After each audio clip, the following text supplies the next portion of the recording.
Tout le monde pensait qu'il était un orphelin ordinaire, mais il finit par sauver un vampire incroyablement puissant et devient son maître. Mahiru a perdu sa mère à un jeune âge. Comme si le poids de la perte de son unique parent n'était pas déjà trop lourd pour ses petites épaules. Il pouvait entendre ses proches murmurer à propos de qui allait s'occuper d'un orphelin comme lui désormais. Mahiru sentait qu'il serait consumé par sa solitude après son chagrin. Mais soudain, son oncle se porta volontaire pour l'accueillir. Il posa une main sur la tête du garçon, lui disant que puisqu'ils sont de la famille, il est évident qu'il devait l'accueillir. Mahiru est maintenant lycéen et fait des choses logiques et simples, c'est sa philosophie de vie. Tout comme son oncle, il n'attend pas que quelqu'un vienne faire les choses, mais prend l'initiative et les fait lui-même. Un jour, il trouve un chat blessé dans la rue, le ramène à la maison, le soigne, et décide de l'adopter. Il nomme le chat noir endormi Kuro, sans se douter que il y a quelque chose de sombre et de sinistre à son sujet. Le lendemain, en rentrant chez lui, ses amis lui parlent des rumeurs selon lesquelles les vampires seraient actifs près de la gare et que déjà 10 personnes ont été vidées de leur sang. Mahiru ne croit pas à ces rumeurs et rentre chez lui, mais à sa grande surprise, la télévision est allumée. Il entre en rampant et découvre un gars émo au look sophistiqué, avec de sérieux cercles noirs autour des yeux, qui s'est installé confortablement chez lui. Mahiru panique et lui demande qui il est et comment il a bien pu entrer chez lui. Il attaque l'intrus avec un balai, mais le garçon émo est trop rapide et l'esquive facilement. Cependant, alors que Mahiru s'apprête à l'attaquer une deuxième fois, il déplace accidentellement les rideaux et laisse entrer la lumière du soleil. Dès que la lumière du soleil touche l'intrus, il se transforme soudainement en le chat noir Kuro. Mahiru est laissé perplexe à cause de ce tournant inattendu et dès que il ferme les rideaux, le chat redevient un humain. Il demande qui diable il est et le garçon répond qu'il est juste un vampire au cœur tendre. Mahiru panique en réalisant que ses amis avaient raison. Alors il essaie de jeter le vampire au soleil.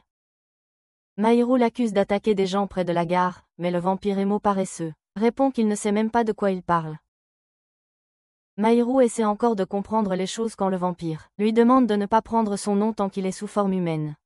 Mahiru demande ce qui se passera s'il l'appelle Kuro et soudain des cercles bleus se forment autour de ses poignets et du cou de Kuro. Un autre cercle d'énergie se forme sur le sol et alors que il se disperse, les cercles se contractent puis disparaissent. Kuro est déprimé, déjà fatigué de cela, mais Mahiru le secoue pour lui expliquer ce qui vient de se passer. Le vampire paresseux lui dit qu'il appartient à un spécial, un type de vampires qui sont liés à leur maître. Ils ne peuvent boire le sang que de leur maître et les ordres du maître sont absolus. Kuro explique que ce qui vient de se passer était un contrat temporaire et qu'il sera annulé s'il ne boit pas le sang de Mahiru dans les 24 heures. C'est une bonne nouvelle pour Mahiru et il jette Kuro hors de la maison pour éviter toute complication. Cependant, alors qu'il entre, une corde d'énergie le tire en arrière vers Kuro, qui explique qu'ils ne peuvent pas s'éloigner l'un de l'autre à cause du contrat. Mahiru n'a pas d'autre choix que de le reprendre, même si aucun d'eux n'est content de cette situation. Quelques instants plus tard, il décide de retrouver ses amis et emmène Kuro avec lui pour leur dire que le chat avec lui est un vampire. Ses amis pensent qu'il est trop fatigué et l'un d'eux lui donne le numéro de son psychiatre. Alors que Mahiru se demande comment les convaincre, il remarque une ombre sombre et menaçante dans un miroir, puis soudain, un magicien de rue apparaît devant son groupe. Un des amis de Mahiru l'ignore et commence à s'éloigner, mais le magicien l'arrête puis lui mord soudainement l'épaule, laissant le sang couler partout. Tout le monde s'enfuit de la scène tandis que le magicien grimpe sur un poteau élevé et révèle qu'il est un vampire nommé Belchia. Il sait que Mahiru a recueilli un vampire chat noir et l'appelle à un duel. Alors que Belchia danse autour, Kuro l'attaque soudainement avec un coup de pied surprise. Mahiru lui demande d'expliquer ce qui se passe, mais Kuro dit qu'ils doivent fuir parce qu'il ne veut pas être dérangé en combattant le vampire. Mahiru n'est pas content d'entendre cela et il dit à Kuro de s'échapper seul tandis qu'il retourne aider ses amis. Belchia est sur le point de les attaquer à nouveau, quand Mahiru lui saute dessus et lui saisit la tête de toutes ses forces. Belchia se moque simplement de ses tentatives vaines puis l'attaque avec une épée. Mais Kuro intervient au bon moment et sauve Mahiru en encaissant l'attaque lui-même. Il jette Mahiru et le vampire loin de lui et retire l'épée de sa poitrine. Il affirme qu'il n'a pas bu de sang depuis 100. Il y a des années, il est trop faible pour vaincre Belchia pour le moment. Mahiru lui enfonce soudain la main dans la bouche de Kuro, lui disant de boire son sang. Pendant que Kuro lèche le sang qui coule de sa bouche, le contrat temporaire entre eux devient permanent. Un collier apparaît autour du cou de Kuro, relié à une chaîne au poignet de Mahiru.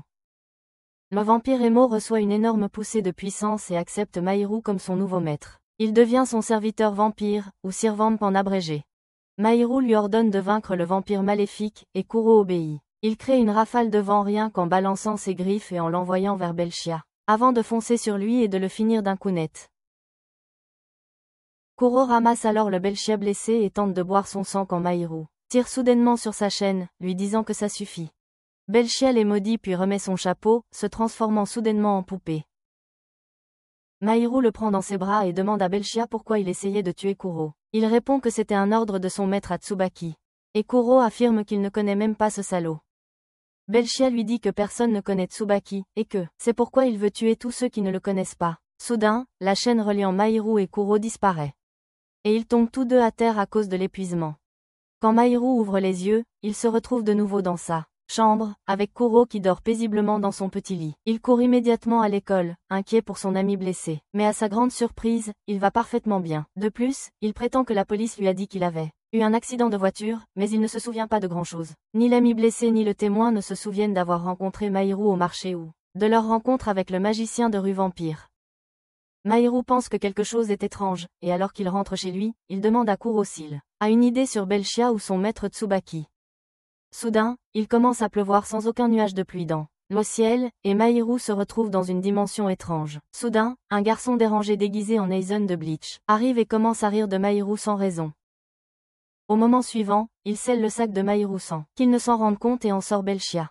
Belchia appelle le garçon Tsubaki, et Mahiru panique, en réalisant qu'il fait face à un ennemi dangereux. Tsubaki se dirige immédiatement vers lui, prend Kuro et le jette à côté, le forçant à se transformer en sa forme humaine.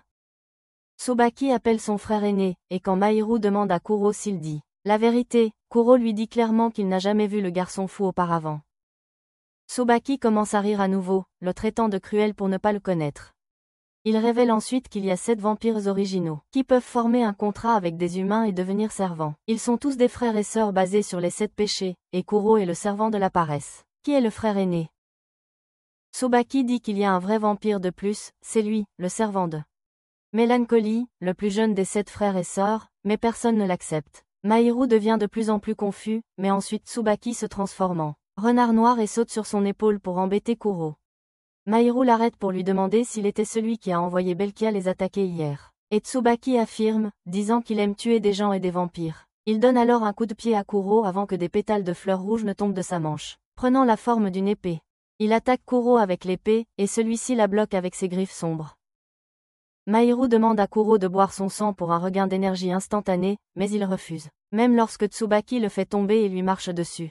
Tsubaki le repousse d'un coup de pied avant de ramasser Mahiru et de lui dire qu'il a déclaré la guerre à tous les vampires parce que c'est amusant. Mahiru se rend compte qu'il est malade mentalement et qu'il a vraiment besoin d'un psychiatre car il ne comprend rien de ce qu'on lui dit. Il se remémore un moment de son passé, alors qu'il essayait encore de faire face à la mort de sa mère. Et même si tout le monde était gentil avec lui, il ne pouvait pas se sentir à l'aise. À ce moment-là, son oncle lui a dit de nommer ses sentiments et de les affronter, car c'était le seul moyen de résoudre la situation. Alors maintenant, Mahiru dit la même chose à Tsubaki. Il déclare que tu lui donneras du sang et un nom, le faisant devenir son serviteur, et ensuite l'empêcher de mener une guerre contre d'autres vampires. Tsubaki se moque de lui et dit qu'il mourra avant cela. Il brandit son épée vers Mahiru, et Kuro se précipite pour sauver sa vie. Juste avant que Tsubaki ne puisse les frapper, ils disparaissent et il s'en va, pensant que Mahiru est un garçon intéressant. Pendant ce temps, Mahiru apprend de Kuro qu'un autre servant les a sauvés tout à l'heure. Soudain, une paire de jumeaux arrive et déclare que leur maître veut voir Mahiru et son servant. Kuro ne veut pas y aller, alors il se transforme en chat, mais ensuite un garçon riche assis sur son trône arrive et dit à Mahiru qu'il n'a pas d'autre choix que de le suivre. Il monte donc dans sa limousine, et le garçon se présente comme Misano, le maître du servant de la luxure. Ils arrivent bientôt chez Misano, et un papillon posé sur sa tête s'avère être un servant. Misano frappe le servant à la tête avant de le présenter comme Snow, puis il conduit ses invités à l'intérieur. Une fois arrivés dans une pièce fermée, ils révèlent leur véritable intention. Snow redevient un papillon et suce le sang de Misano pour invoquer sa faux de la mort et déchaîner tout son pouvoir. L'attitude de Misano change soudainement et il traite Mahiru d'idiote incompétente qui il ne sait même pas comment utiliser correctement son servant. Il lui dit de devenir son serviteur, mais quand Mahiru refuse, il envoie Snow les attaquer. Ils esquivent de justesse sa première attaque, et Mahiru demande à Misano pourquoi diable il fait ça. Le garçon riche refuse d'expliquer quoi que ce soit à un roturier comme lui, et ça énerve Mahiru. Il prend Kuro dans ses bras et sort par la porte d'entrée, disant à Misano qu'il je ne veux pas parler avec des riches prétentieux comme lui. Cependant, une fois qu'il sort du bâtiment, Mahiru se rend compte qu'il est perdu. Soudain, il aperçoit des centaines d'enfants qui le regardent d'un air inquiétant depuis les fenêtres. Et Snow apparaît juste derrière lui pour expliquer qu'ils sont ses sbires qu'il a créés pour exécuter ses ordres. Snow déclare que dans sa guerre contre les vampires, Tsubaki et ses acolytes ciblent d'abord les sbires faibles.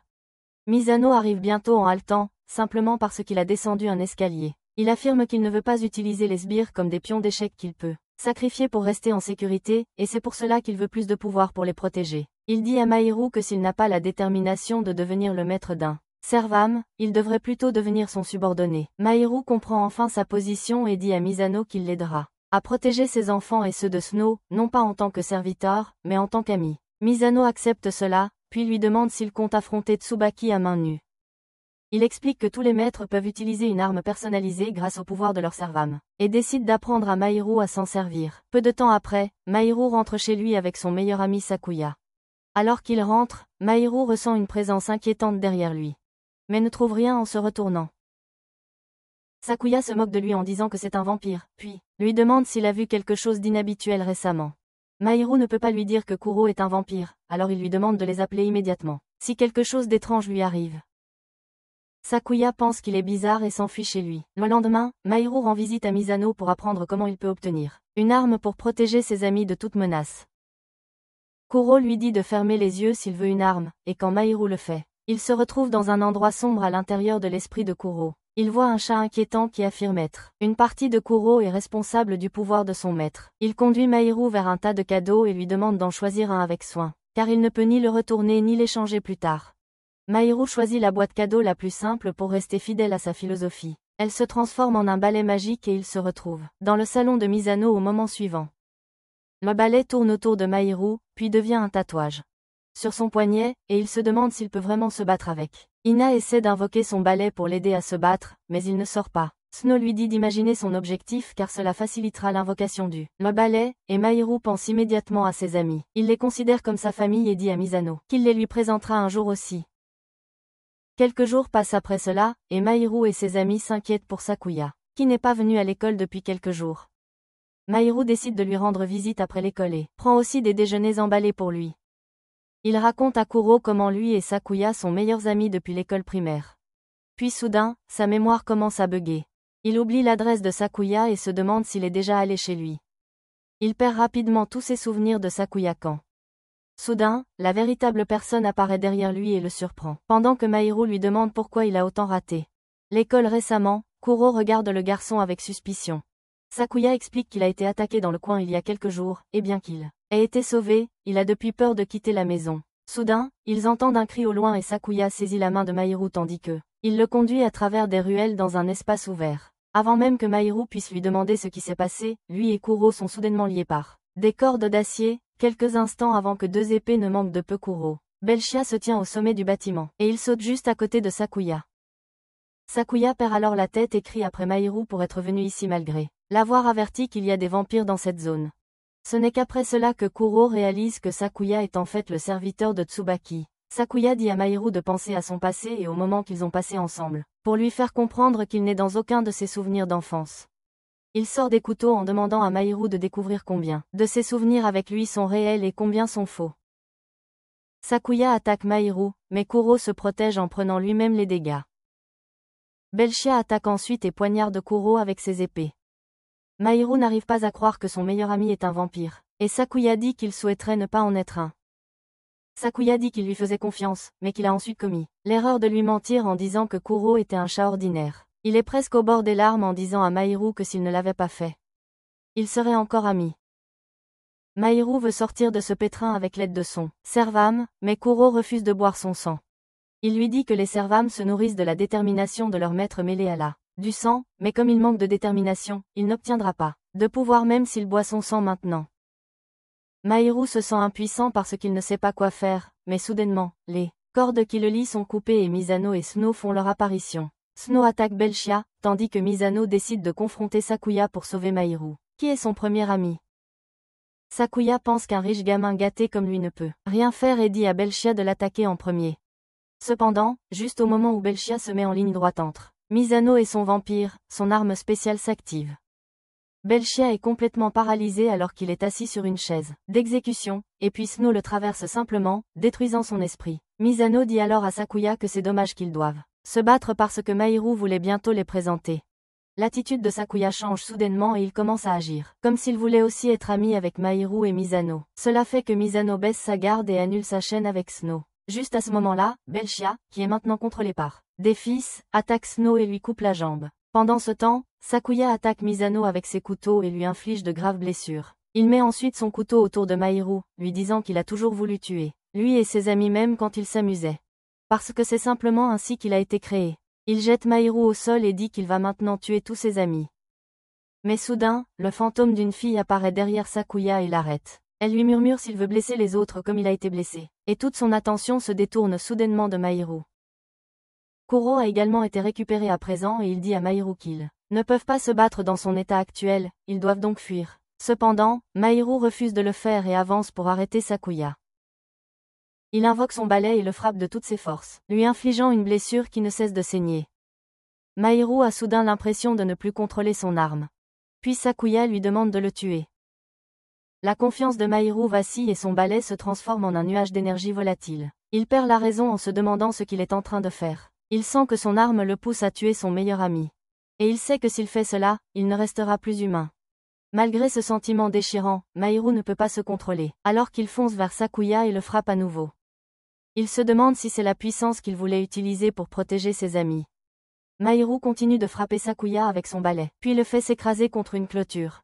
Alors que Sakuya le regarde avec un sourire, il espère que ce sera la fin de sa vie triste. Double. D'un autre côté, les émotions négatives de Mahiru comme la culpabilité et le regret se répandent dans l'esprit de Kuro. Alors il se jette sur Mahiru et mord son cou pour sucer son sang. La chaîne qui les relie apparaît à nouveau et... Puis soudain, Kuro libère sa capacité cachée. L'obscurité jaillit de son dos et prend la forme d'un énorme chat effrayant. Le chat vomit un liquide noir profond qui couvre toute la zone, et Mahiru peut seulement crier ce qui se passe avant d'être emporté par le liquide noir. Sakuya lui tend la main et lui demande simplement d'ordonner à son serviteur de le tuer, et tout sera réglé. Il dit à Mahiru qu'il lui a menti plus tôt parce qu'il voulait mourir par sa main. Les mains, mais la situation devient trop problématique maintenant. Cependant, avant que Mahiru puisse se décider, une balle perfore le cœur de Kuro et ses pouvoirs obscurs disparaissent. Un autre serviteur et son maître ont fait leur chemin vers le champ de bataille. Le maître ordonne à son serviteur de s'occuper de tout le monde et il saute en bas, atterrissant un coup sur Kuro et lui tirant dessus jusqu'à ce qu'il se transforme en chat. Le serviteur avec un sac en papier marron à la place de la tête se précipite sur Sakuya et lui tire dessus, mais l'ami marionnettiste de Sakuya le sauve au dernier moment. Elle lui dit de se retirer et il obéit à ses ordres. Mahiru lui demande s'il voulait vraiment le tuer plus tôt, mais Sakuya lui lance simplement son bracelet et disparaît. Bientôt, la voiture fait irruption dans la zone et les sbires de Snow arrivent. Il leur dit que Misono n'est pas sérieusement blessé et l'emmène immédiatement à l'hôpital. Mahiru se sent coupable d'avoir laissé Misono se blesser, mais ensuite le vampire cow-boy maître arrive et lui dit que Misono doit prendre responsabilité d'avoir baissé sa garde en plein combat. Il se présente comme un marchand d'antiquités itinérant et sa vampire s'appelle Rere, la servante de l'envie. Mahiru le prend pour un type bizarre qui parle aux poupées, et qui s'amuse exprès avec sa servante. Le cow-boy remet alors Kuro à Mahiru, en s'excusant de l'avoir malmené plus tôt. Il dit qu'il aurait été préférable qu'il s'occupe aussi de Sakuya. Il dit à Mahiru que c'est une bonne chose qu'il ait découvert tôt, qu'il n'a pas la détermination nécessaire pour tuer quelqu'un. Il propose de prendre Kuro en charge et de le rendre à une vie d'étudiant normal parce que le chemin pour devenir maître d'un servam n'est pas fait pour quelqu'un d'aussi faible que lui. Il dit à Mahiru de le contacter s'il veut rompre son contrat avec Kuro, puis le laisse seul. Le lendemain, alors que Mahiru sort faire des courses, il aperçoit Tsubaki dans un restaurant et se précipite immédiatement pour s'asseoir à côté de lui. Il lui demande quand Sakuya est devenu son serviteur et Tsubaki commence à raconter l'histoire de la vie de Sakuya. Il est né de pires parents que le monde ait jamais connus. Ils ont poussé sa sœur au suicide pour toucher l'assurance et ont forcé le jeune Sakuya à mentir à la police en disant qu'elle était tombée par la fenêtre en jouant avec lui. Sinon il subirait le même sort qu'elle. C'était la première fois qu'il mentait, et ensuite il a continué à le faire à cause de ses parents. 6 ans plus tard, il a été jeté par la fenêtre. Une fenêtre par ses parents, tout comme sa sœur. Mais alors qu'il attendait la mort, Tsubaki l'a sauvé. Il explique que les serviteurs se forment lorsqu'un humain mourant boit le sang d'un serviteur, puis devient leur serviteur. Tsubaki rit de Mahiru pour ne même pas connaître cela, puis part chez lui avant de libérer une aura terrifiante en disant qu'il n'est pas d'humeur à la violence aujourd'hui. Mahiru est figé de peur et ne peut même pas demander à Tsubaki de rendre Sakuya. Il se maudit de ne pas avoir compris ce que son ami voulait faire. parce que Sakuya agissait toujours comme si tout était une blague. Le lendemain, Mahiru se dépêche d'aller à l'école, espérant y trouver Sakuya en classe. Il n'est pas là, et tout le monde réagit étrangement en entendant son nom, car ils se souviennent de sa personnalité mais pas de son visage. Mahiru réalise que Sakuya veut toujours être rappelé par ses amis, mais il n'ose pas partager son existence avec tout le monde. Le jour du festival culturel, Sakuya vient à l'école en portant un masque. Bien que personne ne semble se souvenir de son visage de toute façon, ses amis passent à côté de lui, et il est choqué de voir un avis sur leur dos disant qu'ils l'attendent. Pendant que Sakuya se demande comment gérer cela, Kuro vient voler vers son visage et le fait tomber. Mahiru vient en courant après lui immédiatement, et Sakuya court vers le toit, incapable de lui faire face. Il dit à Mahiru de s'éloigner de lui parce qu'il a essayé de le tuer, lui et son ami. Il répond qu'il est un menteur parce qu'il a en fait essayé de le sauver et même les blessures de Misano n'étaient pas graves. Ils courent tous les deux sur le toit, où Sakuya avoue qu'il n'est devenu son ami que cette année, et que tous les souvenirs d'une amitié d'enfance lui ont été implantés dans l'esprit. Mahiru lui dit que ça n'a pas d'importance parce qu'il a vraiment été son ami, mais Sakuya saute du toit pour lui échapper. Mahiru saute juste après lui. Il attrape son col puis invoque son vol. Balaie juste au moment où ils sont sur le point de toucher le sol. Il dit à Sakuya que peu importe qu'il soit un vampire, car il reste son ami. Il perd rapidement l'équilibre après cela, et ils s'écrasent tous les deux dans la forêt voisine. Il rit des pouvoirs étranges de Mahiru qu'il ne peut même pas encore contrôler. Mais ensuite Sakuya commence à pleurer en disant qu'il voulait vivre ces moments heureux un peu plus longtemps. Il dit à Mahiru que quand il était jeune et qu'il se blâmait pour la mort de sa sœur, Tsubaki était celui qui l'a consolé et lui a dit que ce n'était pas sa faute. Il a promis qu'il viendrait le chercher quand tout cela serait fini, et il a tenu sa promesse et est venu le chercher quand il était sur son lit de mort. Sakuya dit que Tsubaki était le seul qui l'a aidé, et ne lui a pas menti, donc il ferait n'importe quoi pour lui. Mahiru réalise que l'influence de Tsubaki dans la vie de Sakuya était tout comme celle de son oncle dans la sienne, et il dit immédiatement à son ami qu'il mettra fin à la frénésie violente de Tsubaki. Sakuya le remercie mais lui dit que c'est suffisant. Il ne peut plus être avec lui et tous les autres, et, juste au moment où il échange un coup de poing avec Mahiru, il disparaît. Il court aussi loin qu'il peut de Mahiru, se rappelant comment il a été la première personne à lui tendre la main en signe d'amitié. Sakuya pleure en remerciant Mahiru d'être son ami, et de lui avoir permis de vivre une année heureuse au lycée. Pendant ce temps, Mahiru est frustré par sa propre faiblesse et il se tourne vers Kuro, qui se cache derrière un arbre et lui dit qu'il veut devenir plus fort. Peu de temps après, Mahiru reçoit une lettre qu'il trouve assez difficile à ouvrir, alors il la confie à Kuro. Kuro, cependant, décide de déchirer la lettre dès qu'il voit le sceau dessus. Le lendemain, il emmène Kuro à l'école et augmente immédiatement sa popularité auprès des filles. Sur le chemin du retour, il tombe sur un festival nocturne et décide d'en profiter. Alors que Mahiru et Kuro sont assis sur un pont en attendant le début du feu d'artifice, un homme avec un cache-œil arrive là. Il remet une valise à Mahiru, lui disant de la déposer au service des objets trouvés, car il ne sait pas où il se trouve. Dès que Mahiru prend la valise, l'homme disparaît de manière suspecte. Cependant, Mahiru ne doute de rien et se dirige seul vers le service des objets trouvés. En chemin, il tombe sur un grand blond, portant un cercueil sur ses épaules. Le blond dit à Mahiru qu'il s'est séparé de son partenaire, alors il lui dit de le suivre à la section des objets trouvés. En chemin, Mahiru lui demande à propos du cercueil et le blond répond que c'est pour que les vampires dorment dedans. Mahiru a du mal à croire ses paroles, mais soudain, son attention est détournée par une énorme explosion derrière eux. Les gens crient qu'une valise en argent a explosé et Mahiru se souvient comment l'homme, avec le bandeau sur l'œil, lui a dit de déposer la boîte avant que les feux d'artifice n'éclatent. Il reste moins d'une minute pour cela et Mahiru se demande comment il devrait gérer la valise.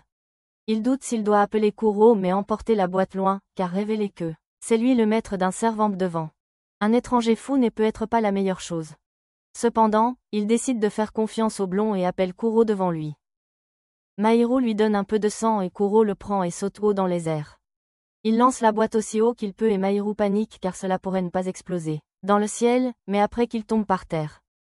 Il s'est maudit lui-même parce que la valise explosive est vraiment tombée par terre avant d'exploser, mais ensuite le garçon blond est venu à sa rescousse. Il attrape la valise dans son cercueil et la laisse exploser à l'intérieur. Mahiru et Kuro sont stupéfaits et demandent au blond qui il est. Il répond qu'il s'appelle Tetsu, l'héritier d'une auberge de source chaude. Soudain, une voix tremblante vient de l'intérieur du cercueil, demandant à Tetsu comment il a pu lancer une bombe à l'intérieur du cercueil alors qu'il était encore là. Alors qu'une chauve-souris brûlée sort et tombe au sol. Kuro le reconnaît immédiatement comme le servant de la fierté. Tetsu lui a donné le nom de Yug, et avec un peu 200, le servant est de nouveau parfaitement en forme. Il ne peut pas s'empêcher de bavarder et parle de la façon dont il a rencontré Tetsu dans une auberge de source chaude. Et comment le monde a été plongé dans le chaos pendant que Kuro errait seul.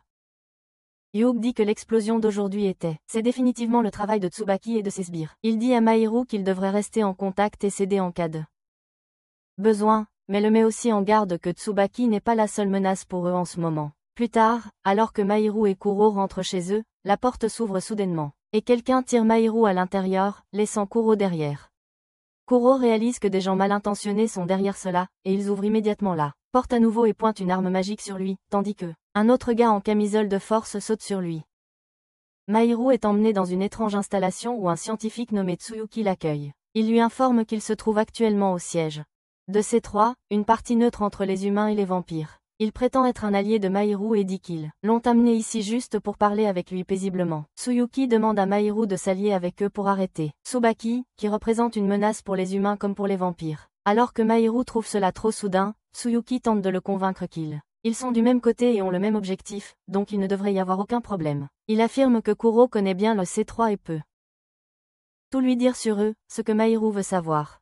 Il affirme qu'ils doivent travailler ensemble pour détruire tous les sbires de Tsubaki. Mahiru répond que c'est un point de rupture, car l'un des sbires de Tsubaki est son ami, et il lui a promis de le sauver. Tsuyuki a fait ses recherches et connaît Sakuya. Il dit à Mahiru que traiter avec Tsubaki est une affaire sérieuse, et ses sentiments enfantins ne seront pas pris en compte. Mahiru refuse de travailler avec des adultes ennuyeux comme lui, et Tsuyuki dit qu'il respecte sa décision. Cependant, c'est un vrai serpent quand il s'agit d'affaires et il révèle qu'il y a 52 portes dans cette pièce et qu'une seule mène à la sortie. Il dit à Mahiru de se dépêcher de la trouver ou il ne reverra jamais son serviteur. Car en ce moment Kuro affronte l'équipe de chasseurs de vampires la plus talentueuse de ces trois. Mahiru court chercher une sortie, mais la première porte, il le ramène là d'où il est parti. Tsuyuki lui dit qu'il lui faudra une journée entière pour vérifier toutes les portes et d'ici là, les chasseurs de vampires auront éloigné Kuro de lui. Il révèle que si le servam et son maître sont plus éloignés qu'une certaine limite, le maître mourra. Ainsi, Mahiru n'a que deux options, soit trouver rapidement la bonne porte, soit travailler avec ces trois. Il refuse de travailler avec de telles personnes tordues et continue, cherchant la bonne porte mais ne la trouve pas. Il se rend compte que regarder derrière toutes les portes ne fonctionnera pas, alors il invoque son balai, et fait un incroyable mouvement de breakdance qui crée une tornade qui casse le toit du bâtiment et Tsuyuki dit à Mahiru qu'il a découvert la bonne sortie. Il le met quand même en garde de ne pas faire confiance à Kuro car il est un vampire assoiffé de sang au fond. Mahiru dit qu'il a aussi vu le bon côté des vampires et qu'ils sont ses amis. Tsuyuki reste sans voix devant ces paroles naïves, et il laisse Mahiru partir sans résistance. À peu près au même moment, Kuro est attaqué par les trois personnes d'avant. Il évite à peine des pics sombres qui jaillissent du sol. Mais ensuite le gars en camisole de force se jette sur lui. Kuro esquive certains de ses coups de pied mais se prend ensuite un coup au visage et est projeté. Ils l'encerclent et lui disent que s'il était venu les voir quand ils ont envoyé la lettre, les choses n'auraient pas dû être aussi difficiles. Kuro continue de courir en évitant les balles et atteint le bord de la rivière. L'homme dans la camisole de force le distrait disant que son maître est sous leur contrôle. Au moment où Kuro perd sa concentration, il est soudainement emprisonné derrière les barres noires. Juste au moment où les chasseurs s'apprêtent à en finir avec lui, Mahiru arrive sur les lieux en chevauchant son balai et l'emporte. Quelques jours plus tard, Mahiru, Mizono et Tetsu organisent une réunion dans l'auberge thermale de Tetsu. Pendant que Kuro et Snow profitent du bain chaud, Mizono a un lit luxueux est préparé pour lui, et Tetsu est occupé à travailler. Mahiru est frustré parce que personne ne prend leur réunion stratégique au sérieux. Lui et Mizono se retrouvent plus tard près du distributeur et énumèrent les différentes choses qu'ils ignorent au sujet des servants de Tsubaki. Mahiru pense que le maître du servant de l'envie pourrait leur dire quelque chose, car il semblait assez bien informé. Mizono balaie son idée, affirmant qu'il ne devrait pas faire confiance à cet homme et qu'ils s'en sortiront très bien tout seuls. Plus tard, Hugh arrive en trombe avec des informations fraîches sur une personne dangereuse qui rôde dans la ville. Mahiru et Kuro partent à sa recherche et apprennent par le sbire de Hugh que leur cible est un homme vêtu de noir avec une paire d'ailes dans le dos. Il le repère immédiatement et malgré l'avertissement de Kuro que l'homme semble dangereux, Mahiru décide de le suivre. Il voit l'homme portant un hérisson et une cage et l'activiste de la PTA en Mahiru se réveille et décide de sauver le pauvre animal. Il court après l'homme ailé et juste au moment où il tourne au coin de la rue, il le trouve qui l'attend. Il lui demande s'il est un ange ou un démon, et Mahiru ne comprend pas ce qu'il veut dire. Alors l'homme utilise son pouvoir et invoque soudain un piano magique. Il commence à jouer une mélodie qui rend le corps de Kuro lourd et le fait tomber à genoux.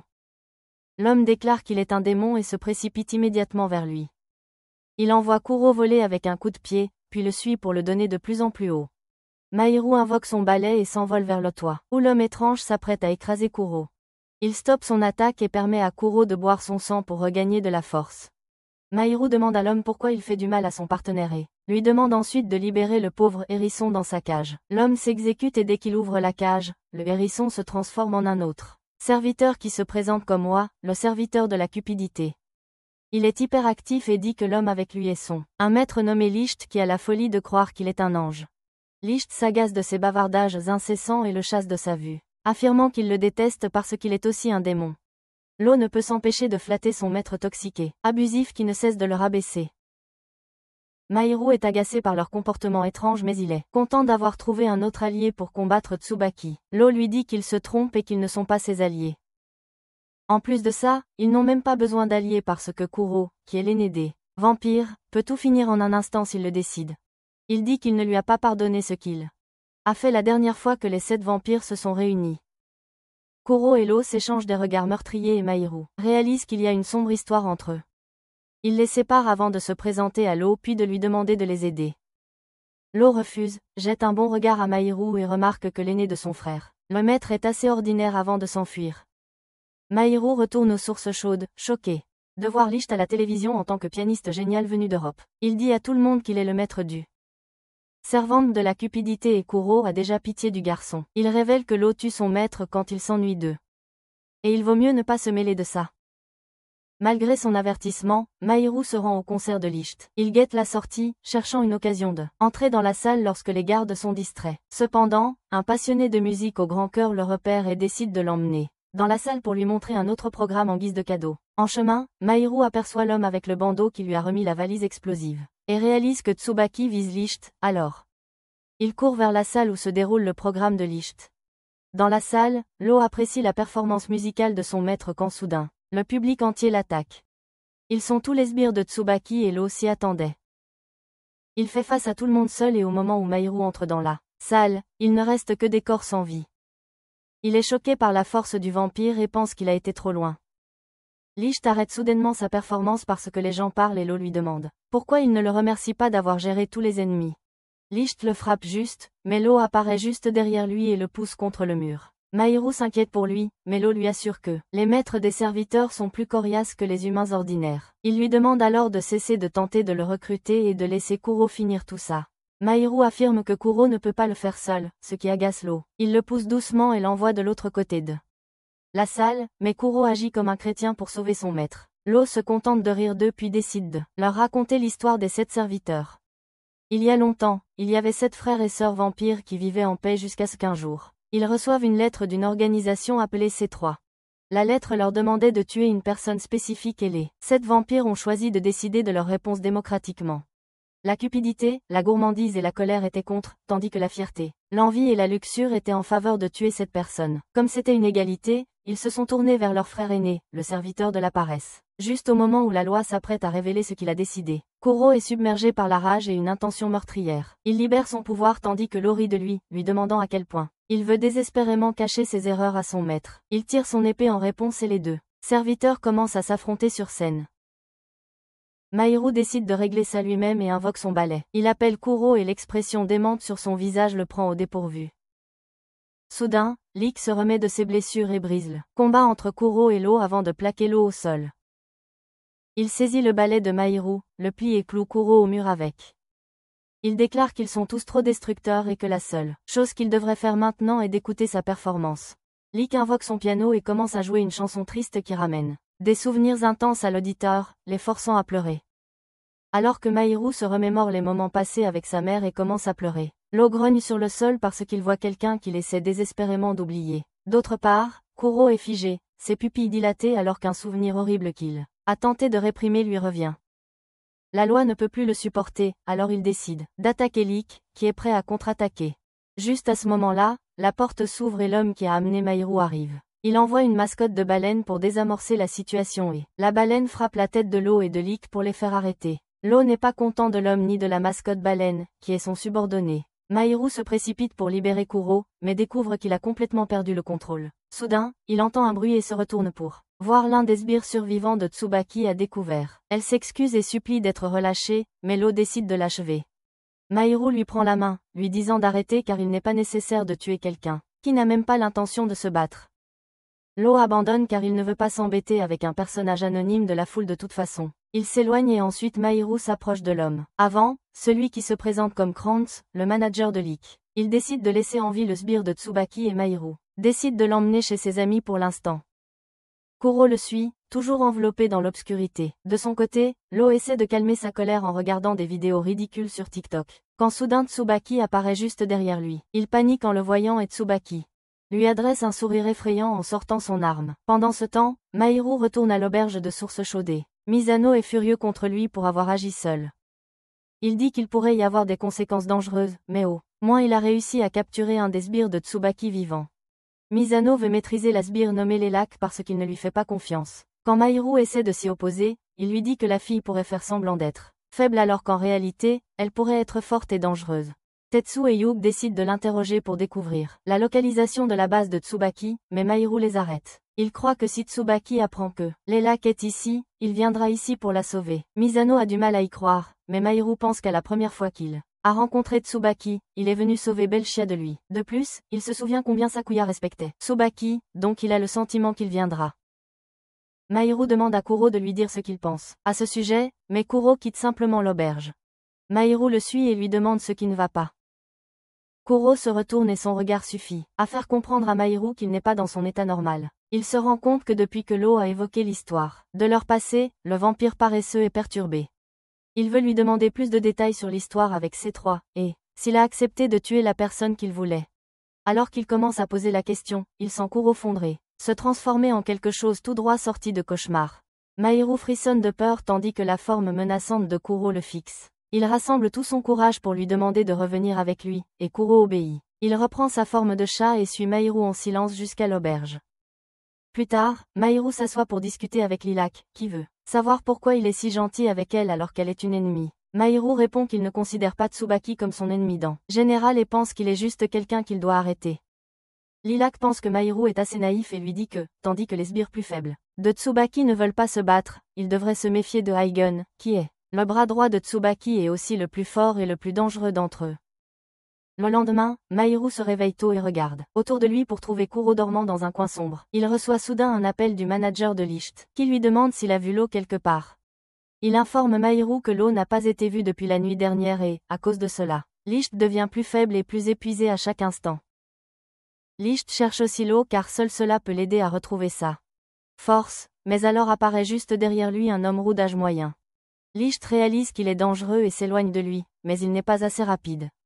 Et il se blesse à la tête. L'homme roux est Aigen, le bras droit de Tsubaki, et il affirme que son patron n'est pas content à cause de ce que Lo a fait à ses chers sbires la nuit dernière. Il déclare qu'il devra faire passer Licht par l'enfer pour que tout soit égal. Licht essaie de se défendre, mais il est gravement blessé par Aigen, qui continue à faire le fou pendant le combat et demande même à son adversaire un match. Lorsque Licht tente de l'attaquer pendant qu'il est distrait, il l'évite facilement avant de lui infliger une nouvelle blessure au bras. Aigen claque des doigts, et la blessure commence à brûler, avec une flamme rouge qu'il utilise pour allumer sa cigarette. Il dit alors à Licht qu'en ce moment, dans son service, il est allongé sous les sandales de Tsubaki, complètement vaincu. Licht répond qu'il se fiche du dieu et du hérisson, mais il ne perdra pas face à une simple rousse. Aigen répond qu'il est dommage de tuer un pianiste talentueux comme lui et libère ses flammes rouges une fois de plus, créant une énorme tornade de feu. Elle est assez grande pour que Mahiru la voie de loin. Et il veut aller voir le combat immédiatement. Il dit à Kuro de se préparer à se battre, mais lui demande d'abord d'appeler d'autres pour du renfort. Mahiru lui dit qu'il n'y a pas de temps à perdre et malgré ses hésitations, Kuro n'a pas d'autre choix que de suivre son maître. Ils arrivent juste à temps alors que Aigen est sur le point de finir Licht. Mahiru dit au roux de s'éloigner de son ami, mais dès qu'il apprend que le roux est le redoutable Aigen, il décide de l'affronter directement. Il invoque Kuro pour combattre, mais immédiatement, Kuro est submergé par les ténèbres en lui, et il perd sa connexion avec Mahiru. Il commence à fondre en un liquide noir, et bientôt tout cette obscurité se condense en une boule de cristal noir. Mahiru ne comprend pas ce qui se passe, et alors qu'il prend la boule de cristal avec des mains tremblantes, il se demande si c'est Kuro. Aigen est également curieux à ce sujet, et il s'approche de Mahiru, qui décide d'invoquer son balai pour se défendre. À sa grande surprise, le balai entre aussi dans la boule de cristal noir, le laissant sans défense. Cependant, Licht se place entre Aigen et Mahiru, disant que leur combat n'est pas encore terminé. Il utilise la puissance de ses bottes magiques pour créer un piano circulaire autour de Aigen, et y entre pour le submerger avec sa musique. Aigen est impressionné par ses capacités et décide de devenir lui aussi sérieux. Il attaque Licht avec les flammes rouges, et lui répond en envoyant ses touches de piano vers lui, alors qu'il continue à se battre entre musique et flammes. Mahiru ne peut que les regarder, abasourdi. Il se sent comme un clown inutile qui est venu pour aider mais qui est devenu une charge pour Licht. Licht continue de lui parler entre les combats et dit à Mahiru qu'il devrait laisser ses doutes de côté et faire ce qu'il veut faire. Bientôt, le combat se termine, et Licht perd assez lourdement. Aigen le ramasse et décide de l'emmener vivant à Tsubaki, mais alors Mahiru court vers lui, lui demandant de laisser partir son ami. Aigen apparaît soudainement juste à côté de lui et lui donne un coup de doigt qui le sonne et le maintient sur place. Ce n'est qu'après le départ de Aigen que Misano et Tetsu arrivent sur les lieux. Ils sont choqués d'apprendre que Kuro s'est transformé en boule noire, mais leurs vampires peuvent sentir son énergie depuis l'intérieur de la boule. Mahiru se reproche de ne pas avoir écouté les conseils de Kuro et d'être parti sans attendre des renforts, mais Misano lui dit qu'ils avaient encore une chance. Il a trouvé un téléphone portable à proximité, et à en juger par le porte-clés qui ressemble à Belchia, il appartient certainement à quelqu'un du camp de Tsubaki. Son intuition est juste et Tsubaki les appelle immédiatement, disant que ce téléphone appartient à Aigen et qu'il voudrait le récupérer. Misano répond qu'il l'échangera contre Lo et Licht, qu'il a kidnappé en ce moment. Tsubaki est amusé par son audace et dit qu'il ne paiera pas autant pour un iPhone, mais Misano lui dit qu'ils ont aussi un de ses sbires en otage. Il demande à Tsubaki de rendre bientôt le servant de la cupidité et son maître sans autre dommage, et il pourra récupérer le téléphone et le sbire. Tsubaki se contente de rire et dit qu'il ne le fera pas blesser les deux personnes, mais il pourrait les tenir séparés. Il coupe l'appel avec ça et pense qu'il doit changer un peu ses plans maintenant. Mahiru et ses amis appellent immédiatement à une nouvelle réunion, et ils pensent que ils ont jusqu'à minuit pour trouver et réunir Licht avec Lo. En plus, Misano dit à Mahiru qu'il est absent cette fois parce qu'il est inutile sans son servant et son arme. Il quitte la pièce pour planifier et Mahiru commence à jouer avec la boule noire, se demandant ce qui est arrivé à Kuro. Il réalise que c'est Kuro qui l'a porté tout ce temps, et qu'il doit devenir plus fort s'il veut être utile à quelqu'un. Il commence à pleurer, s'excusant auprès de Kuro de lui avoir laissé tout le poids, et de ne pas avoir su l'aider quand les choses sont devenues difficiles. Kuro répond soudainement de l'intérieur de la boule de cristal, disant à Mahiru qu'il en a assez de ses conneries et de ses plaintes. Il apparaît en version miniature à l'intérieur de la boule et déclare qu'il ne sait pas ce qui lui arrive, mais qu'il n'arrive pas à sortir de la boule.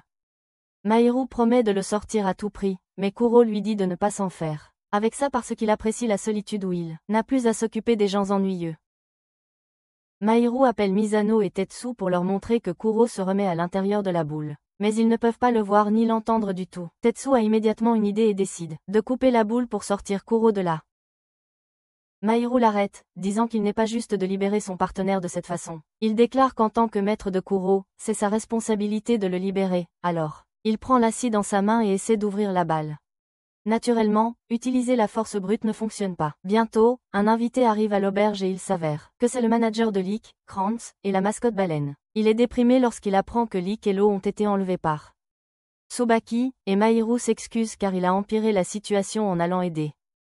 Krantz décide de se joindre au plan de sauvetage et leur dit que la mascotte baleine est plutôt bonne au combat, tout en ayant aussi un moyen de les aider. Il sort un pistolet à eau et met ensuite une goutte d'eau sur la main de Wu, ce qui le paralyse instantanément. Krantz se dit que le pistolet est rempli d'eau bénite et peut ralentir considérablement les vampires, et il l'utilise souvent pour calmer l'eau quand il fait une crise. Mahiru demande d'où il l'a eu et il répond qu'il l'a obtenu chez un antiquaire particulier. Il s'avère que c'est le maître du sergent de l'envié. Mahiru décide qu'il peut au moins essayer de lui demander de l'aide. Penser au antiquaire fait remonter à Misano de terribles souvenirs d'abandon. Il dit à Mahiru qu'ils ne peuvent pas faire confiance à cet homme. Cependant, Snow parvient à le convaincre qu'il n'y a pas d'autre choix pour le moment. Ils se séparent et Mahiru prend le train pour aller chez l'antiquaire, quand soudain Tsubaki apparaît juste à côté de lui sous sa forme de renard. Mahiru est surpris tandis que Tsubaki exprime sa déception que son serviteur ne soit pas avec lui. Le renard noir commence soudain à dégager un nuage de fumée noire et Mahiru saute du train en mouvement juste au moment où une explosion se produit. Cependant, tout cela n'était qu'une illusion et Mahiru ne s'en rend compte que lorsqu'il est allongé sur le quai. Il réalise que Tsubaki est déjà en route. Il doit donc se dépêcher d'atteindre le brocanteur. Mahiru atteint bientôt sa boutique, mais dès qu'il ouvre la porte, il est accueilli par un scientifique fou qui a fait fondre la tête d'une poupée Barbie et en a créé du jus. Mahiru trébuche sous le choc et quand le fou scientifique le remarque, il demande qui diable il est. Il laisse Mahiru à l'intérieur de la boutique, qui est remplie d'étranges articles génériques de seconde zone. Mahiru demande au fou scientifique à propos du brocanteur, et apprend qu'il est actuellement sorti du magasin. Mahiru se présente alors, mais le scientifique se trompe sur chaque syllabe de son nom malgré le fait qu'il se souvienne qu'il est le maître du serviteur de la paresse. Il force Mahiru à s'asseoir sur une chaise, lui verse un verre de thé froid. Puis écrit son nom sur son front pour qu'il ne l'oublie pas encore. L'homme fou se présente alors comme Johan, un chercheur spécialisé dans les vampires. Soudain, le brocanteur apparaît et frappe Johan d'un coup de poing dans le ventre pour avoir fait fondre la tête de sa chère poupée. Il se tourne ensuite vers Mahiru et l'accueille dans sa boutique. Il se présente comme Miku et le remercie pour prenant bien soin de son jeune frère, Misano. Mahiru est choqué en apprenant que Misano était en réalité le frère de Miku, mais maintenant il comprend ses réactions envers lui. Avant qu'il ne puisse demander à Miku d'expliquer les choses, Johan le saisit, et lui demande de lui présenter le serviteur de la paresse. Mahiru montre que Kuro s'est transformé en boule et Johan trouve cela extrêmement excitant. Il entraîne Mahiru vers le miroir, qui est en réalité une porte secrète qui envoie lui dans le laboratoire secret du savant fou, où il est devenu son nouveau sujet d'expérimentation. Il collecte des données sur sa taille, son poids et ses conditions médicales. Mais Mahiru lui demande de faire des recherches sur Kuro plutôt que sur lui. Miku lui demande ce qu'il compte faire une fois que Kuro sera redevenu normal. Il veut savoir si Mahiru pourra vraiment briser Tsubaki cette fois. Mahiru demande pourquoi ils utilisent le terme briser plutôt que tuer pour les vampires et Miku explique que les vampires sont immortels, donc ils ne peuvent pas être tués. Cependant, les sbires des vampires peuvent être tués si leur maître boit leur sang. En ce qui concerne les serviteurs, ils se forment lorsqu'un humain leur donne un nom et un objet. Mahiru se souvient qu'il a donné une cloche à Kuro lorsqu'il l'a rencontré pour la première fois en tant que chat. Miku dit que l'objet est ce qui relie les serviteurs à leur maître et une fois qu'ils le détruisent, le serviteur est considéré comme brisé. Mahiru dit qu'il veut juste savoir comment ramener Kuro à la normale, mais ni Miku ni Johan n'ont d'idée à ce sujet. Mahiru demande à Johan pourquoi il est si désireux de rechercher des vampires et il commence son long monologue sur la façon dont la guerre a créé des progrès à chaque époque. Il a entendu des histoires sur la façon dont Kuro a gagné chaque combat qu'il a mené et il veut qu'il utilise toute sa puissance pour vaincre Tsubaki cette fois. Mahiru lui dit qu'il n'a pas besoin de la puissance de Kuro, mais qu'il a d'abord besoin de lui comme ami. Johan dit qu'il n'a aucun intérêt pour ce genre de choses sentimentales, mais il y a une chose que Mahiru peut essayer de faire pour ramener Kuro à la normale. Il lui donne un bécher rempli de thé, et juste au moment où Mahiru prend une gorgée, il s'effondre.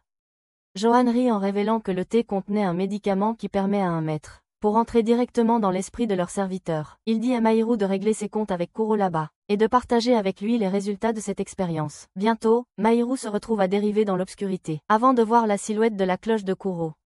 D'autre part, Misabuna a utilisé sa richesse infinie pour engager un géographe pour examiner quelques photos sur le téléphone de Hagen. Le géographe déduit l'emplacement exact de Tsubaki et son équipe, qui séjourne dans un hôtel 5 étoiles. Misabuna pense que la distance entre le dernier étage de l'hôtel et le sous-sol est suffisante pour maintenir Licht et Lo à une distance dangereuse l'un de l'autre. Il pense aussi que Tsubaki et Hagen doivent les garder là-bas et décide de lancer une attaque totale dans la soirée. Lorsque la soirée arrive, Tsubaki reçoit un appel de leurs épars pour l'endroit où ils l'ont appelé. Il reçoit des informations en temps réel sur les mouvements de Tsubaki de la part de ses sbires, pendant que Misano et Tetsu sont déguisés et prêts à infiltrer l'hôtel. Krant se fait semblant d'être un touriste riche et interpelle la réceptionniste, et apprend que Tsubaki se trouve très probablement au 41e étage. Il donne à Misano la carte clé pour accéder à une chambre au même étage. Misano contacte Tetsu et lui dit d'être prêt pendant qu'il monte dans l'ascenseur. Mais soudain, Sakuya arrive. Misano est nerveux à l'idée d'être découvert malgré son déguisement, et il a raison. Sakuya l'a identifié et il dit à Misano qu'il a appuyé sur le bouton pour aller à le 41e étage, mais souligne que c'est en bas de la liste.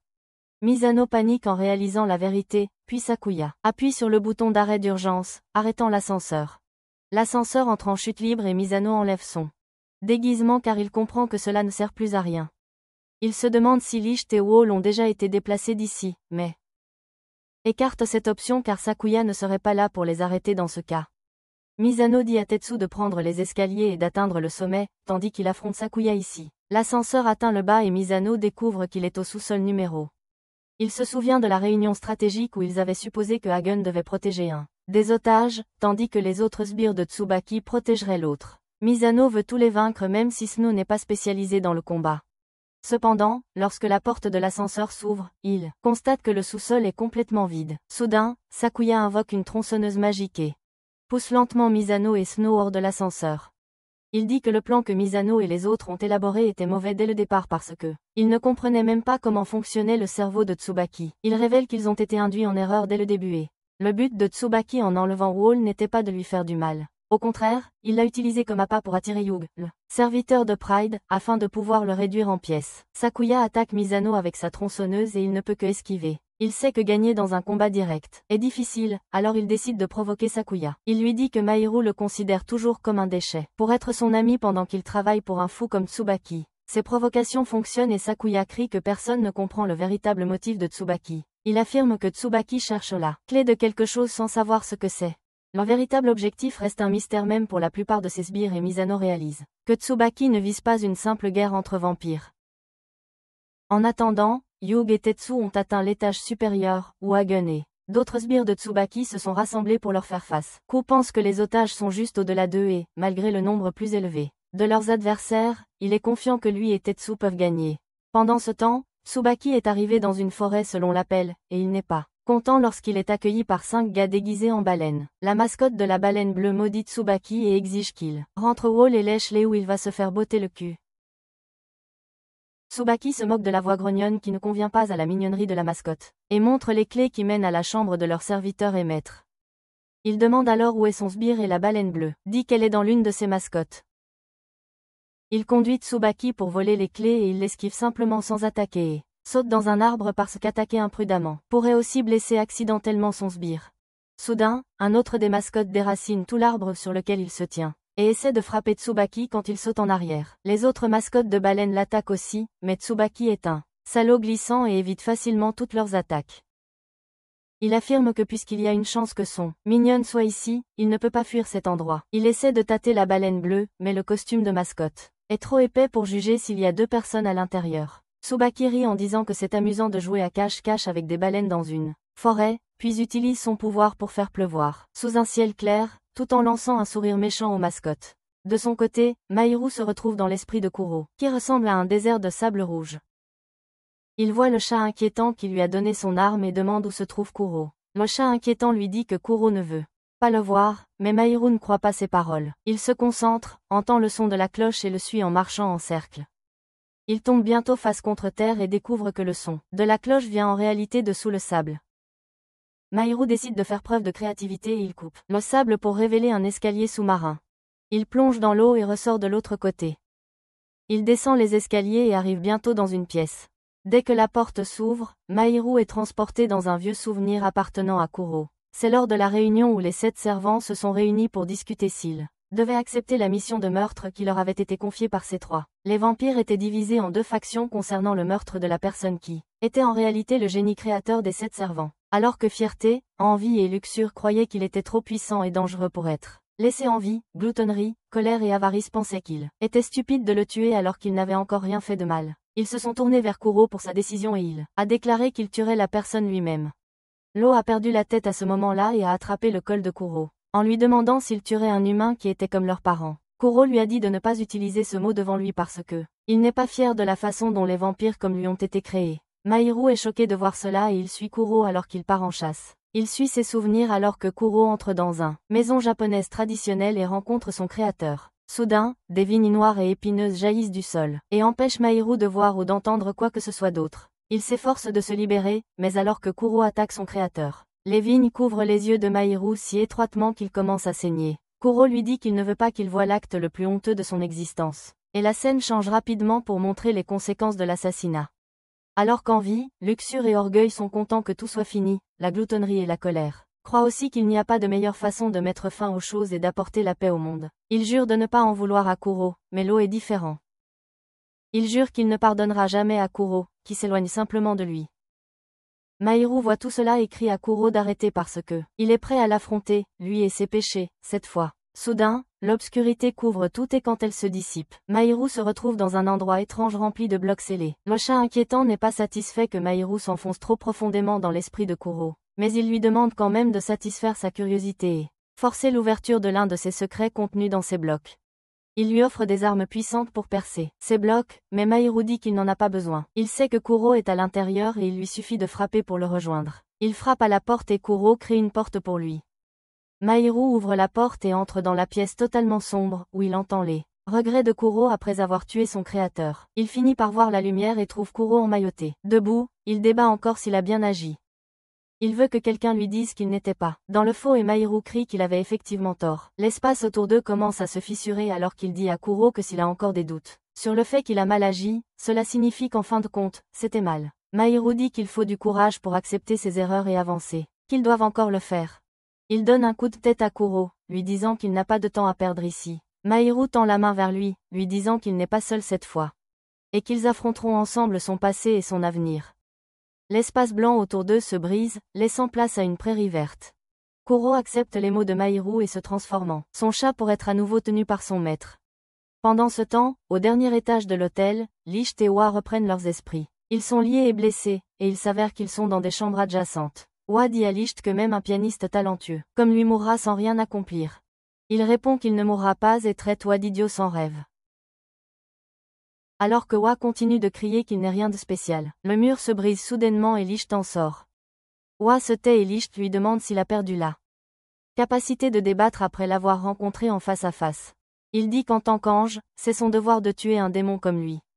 Il commence à libérer le pouvoir de ses bottes magiques et Wa juste. Il rit un rire, disant qu'il est aussi insignifiant que n'importe quel autre humain. Il se libère aussi de ses entraves et invoque son épée pour tuer Licht et se libérer de son attitude agaçante. Licht invoque également son piano magique et le combat commence, faisant trembler tout le bâtiment. Wa réalise que Licht doit être dans un pire état que lui en ce moment, alors il décide de l'achever rapidement. Il fonce vers lui, mais Licht parvient à repousser son épée à plusieurs reprises, avant de lui donner un coup de pied au visage. Mais ensuite, il commence à saigner et recule immédiatement. Wa pense qu'il va abandonner maintenant, mais Licht ne le fait pas.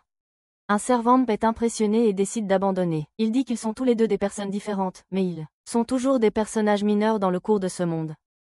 Licht n'est pas d'accord avec lui et dit que le seul personnage mineur dans ce monde entier est Wa, qui a trop peur de rêver à quoi que ce soit. Il se moque de lui d'être le servant de la cupidité quand il ne fait rien pour lequel il ferait le moindre effort. Licht se précipite vers lui, mais ses mots ont déclenché Wa, qui libère toute sa puissance et l'enveloppe dans l'obscurité, tout en lui disant qu'il ne sait rien de lui. Licht voit soudainement les souvenirs de Wa d'il y a très longtemps. Il était autrefois le servant d'une princesse extravertie nommée Ophélia. Wa l'adorait vraiment, et chaque moment passé à ses côtés était un pur bonheur. Cependant, un jour, Ophélia lui dit que son mariage avait été décidé avec un ennemi, le prince pour assurer la paix entre les deux royaumes. Wa était dévasté et lui a demandé de l'enlever avec lui pour obtenir la liberté qu'elle désirait. Ophélia lui a dit que, plus que la liberté ou quoi que ce soit d'autre, elle souhaite la paix et la prospérité pour son royaume. Lo n'a pas répondu à cela, et il a regardé Ophélia se marier avec le prince. La paix apportée par le mariage a été de courte durée, et bientôt la guerre entre les deux royaumes a commencé. Les nobles du royaume d'Ophélia et Lo ont décidé de la tuer, la considérant comme une espionne. Lo a tout entendu, et il est allé prévenir Ophélie à ce sujet. Il lui a dit que cette nuit était sa dernière chance de s'échapper, mais elle a refusé. Elle a déclaré qu'elle voulait maintenant la paix pour les deux royaumes, et qu'elle était prête à en payer le prix. Lo ne pouvait que pleurer en disant qu'il tuerait tous ceux qui voulaient lui faire du mal. Mais Ophélie lui interdit de faire quoi que ce soit. Le lendemain, elle a été amenée sur la place publique pour son exécution, et même là, elle a exhorté les gens des deux pays à honorer son sacrifice et à s'efforcer d'atteindre une paix éternelle. Lo ne pouvait que regarder alors que la lame de l'exécuteur s'abattait sur elle, et il en resta dévasté. Pendant de nombreux siècles après cela, il resta sous la forme d'un hérisson et garda la statue d'Ophélia que les gens avaient érigée, après que la paix fut réalisée grâce à son sacrifice.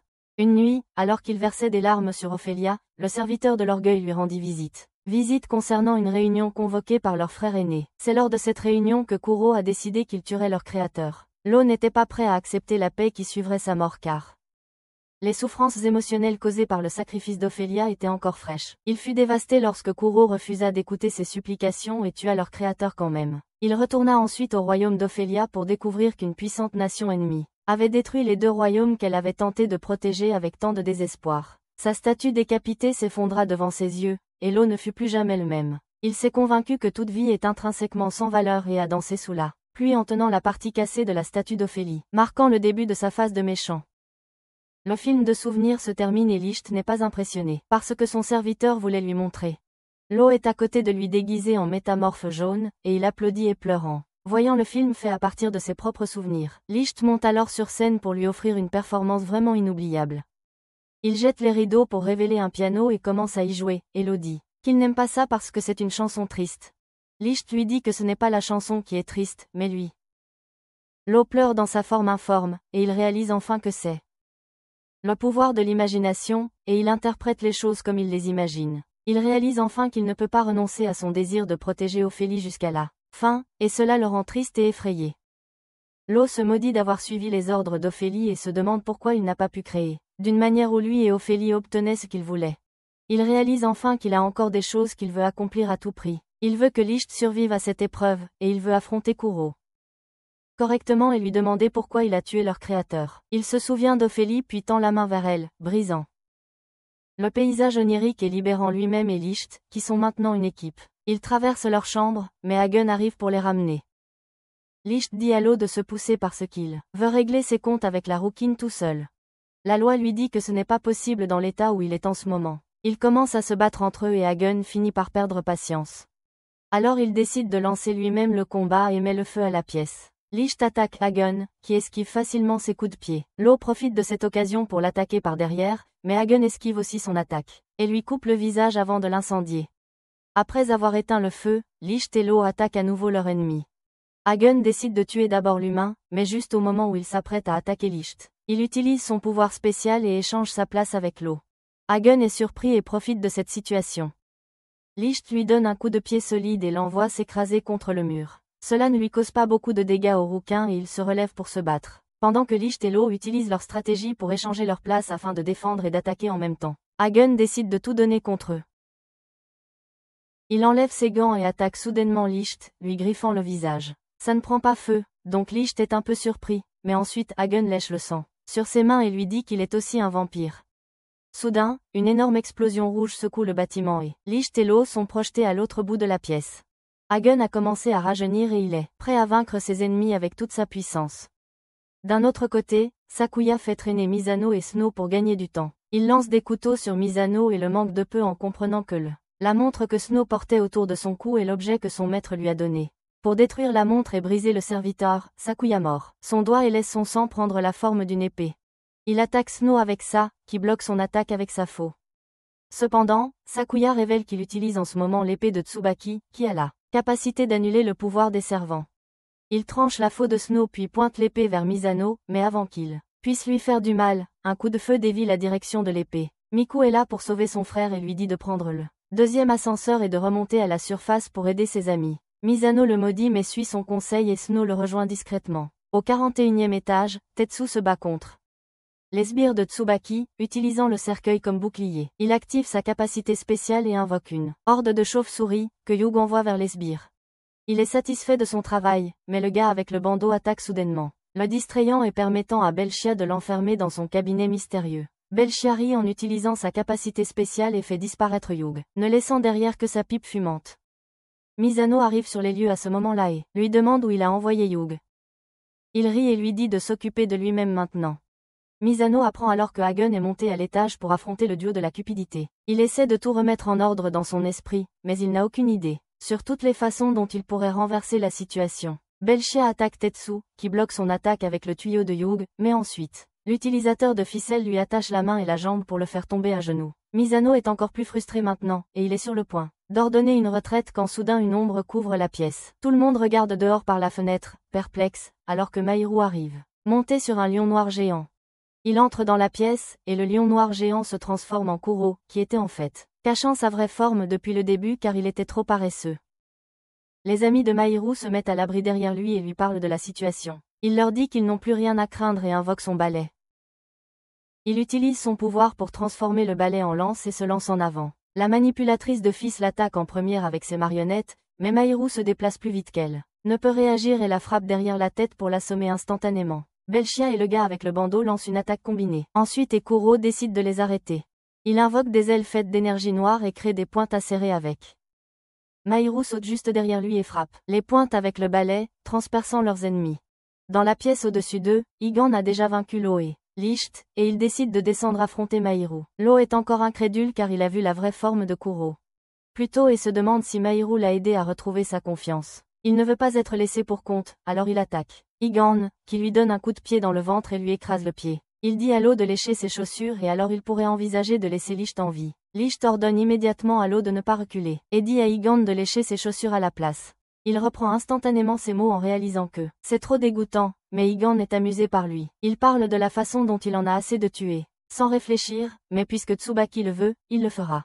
Licht dessine 3 rectangles reliés dans sa main tout en lui disant d'arrêter d'utiliser les autres comme excuse pour ses mauvaises actions. Il appuie sur le rectangle et soudainement Higan ressent tout son corps vibrer au rythme du piano. Il réalise que Licht a utilisé son sang pour transformer son corps en son instrument et libère une flamme rouge qui couvre toute la pièce. Licht invoque rapidement son piano magique et dit à l'eau de l'aider. Le serviteur se rend compte qu'il doit faire quelque chose de grand pour égaler ses ambitions et, maître cool, il couvre les flammes d'Higan et le met en transe. Il emmène Higan dans le théâtre de son esprit, où il le défie à un duel en face à face. Higan se précipite vers lui et esquive la première attaque de son épée, mais ensuite elle se transforme soudainement en 1000 pics qui le transpercent partout. L'eau lui rappelle qu'il est un hérisson au fond de lui et, alors qu'Higan tombe au sol, ils reviennent dans le monde réel. L'eau et Licht tombent tous deux au sol, complètement épuisés. Bientôt, Mahiru et les autres arrivent dans la pièce pour les sauver, mais Licht se lève et lui dit avec assurance qu'un ange comme lui n'a pas besoin d'être sauvé. Il s'effondre immédiatement après et Mahiru le soutient en le descendant. Ils pensent que leur groupe a réussi leur mission. De sauver Licht et l'eau, comme s'il manquait maintenant. Mahiru demande alors où est Lilac et Tetsu ouvre le cercueil pour révéler qu'elle était cachée à l'intérieur et il trompe Tsubaki en lui faisant croire qu'elle se trouvait parmi les mascottes baleines. Sur ce, Mahiru dit à Kuro de régler les choses avec son frère et il s'approche de l'eau pour le remercier. Kuro dit que l'eau était le seul à ne jamais lui avoir pardonné, et c'est pour cela qu'il a pu affronter ses regrets. L'eau se sent embarrassé et soulagé en entendant cela et il remercie Mahiru d'avoir rendu cela possible. Tout le monde commence à bien s'entendre, oubliant leur passé, quand soudain Lilac arrache la plaque nominative, qui est l'objet que Licht a donné à l'eau. Elle dit à l'eau qu'il ne mérite pas d'être si heureux alors qu'il a tué tous ses amis et qu'elle peut se venger en le brisant. Mahiru se souvient de ce que Miku lui a dit sur les servants qui peuvent être brisés si l'objet que leur maître leur a donné est détruit. Il demande à Lilac de ne pas agir trop rapidement, mais elle lui dit que malgré ça gentillesse, elle reste fidèle à ses amis décédés, et qu'elle détruira le collier pour se venger. Soudain, Tsubaki apparaît derrière elle. Il dit qu'il est content de voir Lilac saine et sauve, et lui demande de lui tendre le collier. Il est assez étonné d'apprendre que l'eau et son maître ont vaincu Higen et même que Kuro est de retour sous sa forme originale, mais c'est justement ce qu'il voulait. Tsubaki jette l'étiquette nominative dans sa main en marchant vers la fenêtre. Licht veut se battre contre lui, mais l'eau l'arrête car il n'a pas pu battre Tsubaki plus tôt et ils ont déjà dépassé leurs limites. Il demande à Kuro de le vaincre pour eux, et il acquiesce. Tetsu lui demande soudain ce qui est arrivé à Yug, et Tsubaki lui montre une armoire mystérieuse identique à celle que Belchia utilisait pour le faire disparaître. Il révèle que Belchia a envoyé Yug vers lui, et qu'il l'a éliminé dans la forêt. Mahiru lui demande ce qu'il veut accomplir en faisant tout cela, et Tsubaki répond qu'il veut impressionner son maître en nettoyant ses erreurs. Il marche vers Mahiru, des fleurs rouges tombant de sa manche avant qu'elle ne prenne la forme d'un bras. Tsubaki dit qu'il est la seule façon au monde de tuer un servant. Il disperse les pétales de fleurs rouges et invoque son épée, juste au moment où il lance l'étiquette de l'eau en l'air. Il la tranche ainsi que l'eau dans le même mouvement, et l'eau explose, libérant une brume à haute pression. Tsubaki invoque une autre épée, mais Kuro la lui arrache du main d'un coup de pied et la saisit. Ils s'affrontent et Tsubaki demande à Kuro de s'écarter pour le laisser achever l'eau. Kuro dit qu'il le reconnaît enfin comme vampire et comme son frère cadet, parce que personne d'autre que leur créateur n'aurait pu engendrer un monstre comme lui.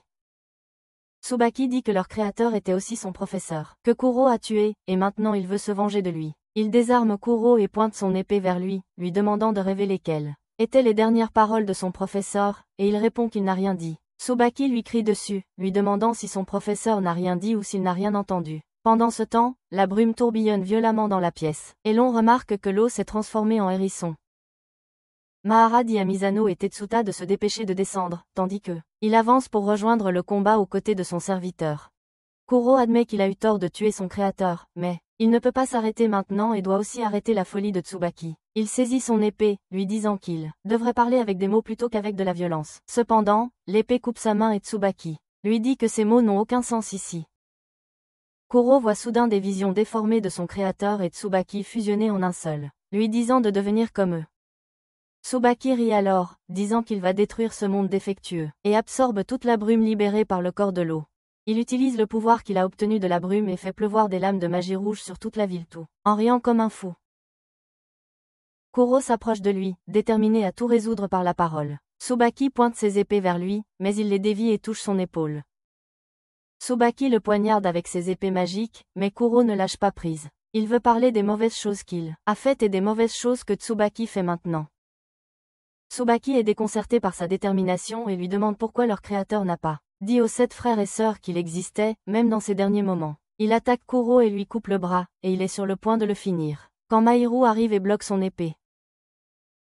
Tsubaki projette l'une des lames, transperçant Kuro, et elle coupe le visage de Mahiru. Kuro est furieux à ce sujet, et alors que Tsubaki tente à nouveau d'attaquer son maître, il se transforme en le lion noir géant, détruisant le bâtiment dans le processus. Tsubaki continue d'attaquer Kuro avec ses lames rouges, et il les dévie simplement. Kuro lui écrase ensuite le pied, et tandis que Tsubaki rit en lui demandant s'il a tué leur créateur de la même façon, il commence à céder à sa rage. Mahiru lui dit de ne tuer Tsubaki à aucun prix, et il voit une opportunité dans cette situation. Il contrôle son épée et la lance vers Mahiru, mais soudainement Sakuya apparaît devant lui et se fait poignarder par l'épée pour protéger son ami. Il dit à Mahiru qu'il n'a pas pu choisir son camp jusqu'à la fin, et Tsubaki se contente de rire de lui. Kuro veut sûrement le tuer cette fois, mais Mahiru l'en empêche encore une fois. Il se place entre Kuro et Tsubaki, puis soudainement, le corps de Tsubaki commence à résonner avec lui. Une faille s'ouvre dans son cœur, et en réponse, le balai de Mahiru se transforme en clé. Il enfonce la clé dans le cœur de Tsubaki car c'est la chose simple et logique à faire, et il ouvre la porte vers des souvenirs interdits. Mahiru voit l'histoire de vie de Tsubaki, de la mort de ses parents à sa renaissance en vampire, et son doute quant à être accepté par ses aînés. Il respectait et adorait son créateur et a été dévasté quand Kuro l'a tué. Il a perdu la raison ce jour-là, a sauvé tous ceux qu'il pouvait de la mort imminente et les a transformés en ses sbires. Mahiru comprend maintenant la raison de ses actes. Mais Tsubaki le repère dans ses souvenirs et l'attaque. Ils sortent juste alors des souvenirs, mais Kuro arrête l'attaque de Tsubaki avant qu'elle n'atteigne Mahiru. Mahiru donne son sang à Kuro, lui donnant un coup de puissance, et il fonce vers Tsubaki tout en déviant ses lames rouges. Puis, au lieu d'attaquer Tsubaki, Mahiru le serre simplement dans ses bras. Tsubaki ne peut pas comprendre cela et perd sa raison de se battre, suivi par la disparition de ses lames rouges. Quelques instants plus tard, Mahiru rejoint ses amis au centre d'évacuation tandis que Tsubaki soigne la blessée Sakuya en utilisant son pouvoir sur le toit d'un bâtiment voisin. Il dit à Sakuya d'écouter sa dernière demande, qui est de dire à tous les sbires de l'oublier et de vivre leur vie librement. Il lui sourit, disant qu'il a des affaires personnelles à régler. Peu de temps après, tout le monde reprend sa vie normale. Tetsu reprend son travail à l'auberge. Licht se remet de ses blessures, Misano a des réunions avec son père. Les sbires de Tsubaki sont en prison à C3, et Mahiru est de retour à l'école, menant une vie simple avec son ami vampire.